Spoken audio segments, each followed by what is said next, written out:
तो मैं आपको सुनाने जा रहा हूँ वो मुलाकात का सेकंड पार्ट। और इसको सुनने से पहले आप इस चैनल को सब्सक्राइब ज़रूर कर देना, क्योंकि आने वाली ऑडियोज़ में आपको बहुत ही रोमांस से भरे और इंटेंस से भरी कहानियाँ मिलने वाली है।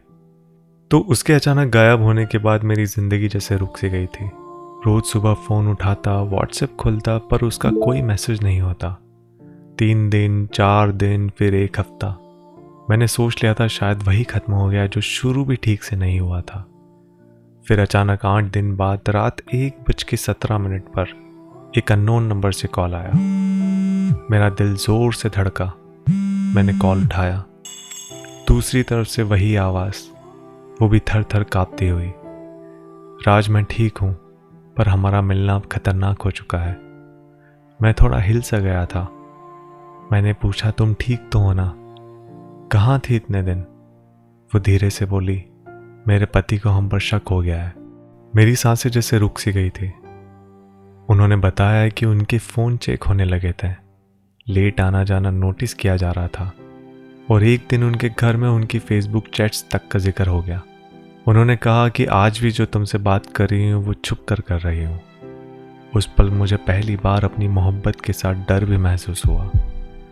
मैंने कहा, फिर मुझे कॉल क्यों किया? वो थोड़ी देर तक चुप रही, फिर बोली, क्योंकि राज, मैं तुम्हें बिना बताए रह नहीं पाऊंगी।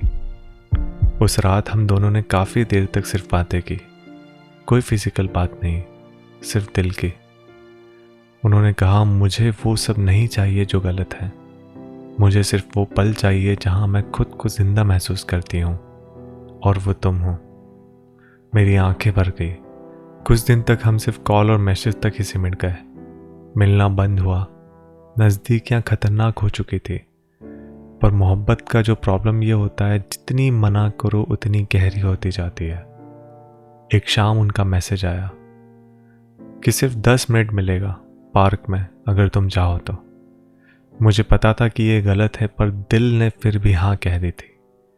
पार्क में वो मुझे दूर से ही नजर आ गई। सिंपल सी साड़ी, चेहरे पर टेंशन, पर आंखों में वही पुराना प्यार। हम पास में आए, लेकिन फिर भी मैंने उन्हें गलत तरीके से नहीं छुआ।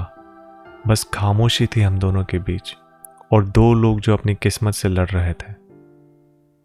उन्होंने धीरे से कहा, राज, मैं रोज सोचती हूँ तुम्हारा हाथ पकड़कर कहीं दूर चले जाऊं, पर अगर मैं ऐसा करूँ ना, मेरे बच्चे टूट जाएंगे।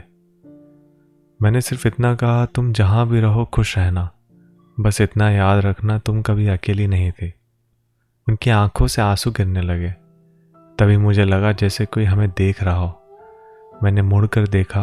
पार्क की अंधेरी सड़क के पास एक आदमी खड़ा था। उसके हाथ में मोबाइल था। वो हमें ही देख रहा था। फिर उन्होंने भी उसे देखा और कांपती हुई आवाज़ में बोली, राज, वो मेरे पति का ड्राइवर हो सकता है। मैंने बिना कुछ कहे उनका हाथ छोड़ा और उल्टा रास्ता पकड़ लिया। वो भी दूसरी तरफ मुड़ गई। उस दिन के बाद उनका फ़ोन फिर बंद हो गया। ना कॉल, ना मैसेज, ना ऑनलाइन स्टेटस। बस एक आखिरी टेक्स्ट था, 2 दिन बाद आया, मुझे माफ़ कर देना, मैं तुमसे बहुत प्यार करती हूँ, पर अब हमारा मिलना किसी की ज़िंदगी बर्बाद कर सकता है। उसके बाद वो सच में गायब हो गई। आज भी कभी कभी मुझे लगता है जैसे कोई मुझे दूर से देख रहा है, जैसे कोई मेरी हर मूवमेंट पे नज़र रखे हुए है।